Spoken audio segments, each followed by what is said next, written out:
মাটির বিছানায় ঘুমাইলে কিছু হয় না রে বাপ, কিন্তু সেজদা ছাড়া ঘুমাইলে বিপদ হবে রে বাপ।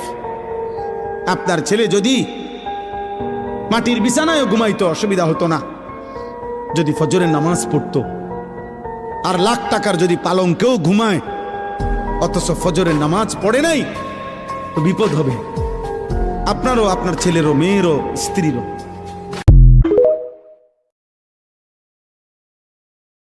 মাটির বিছানায় ঘুমাইলে কিছু হয় না রে বাপ, কিন্তু সেজদা ছাড়া ঘুমাইলে বিপদ হবে রে বাপ।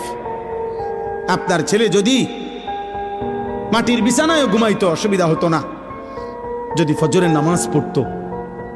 আর লাখ টাকার যদি পালঙ্কেও ঘুমায় অথচ ফজরের নামাজ পড়ে নাই, তো বিপদ হবে আপনারও, আপনার ছেলেরও, মেয়েরও, স্ত্রীরও।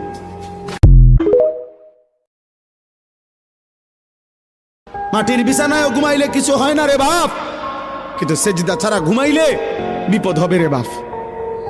আপনার ছেলে যদি মাটির বিছানায় ঘুমাইতো অসুবিধা হতো না, যদি ফজরের নামাজ পড়তো। আর লাখ টাকার যদি পালঙ্কেও ঘুমায় অথচ ফজরের নামাজ পড়ে নাই, তো বিপদ হবে আপনারও, আপনার ছেলেরও, মেয়েরও, স্ত্রীরও।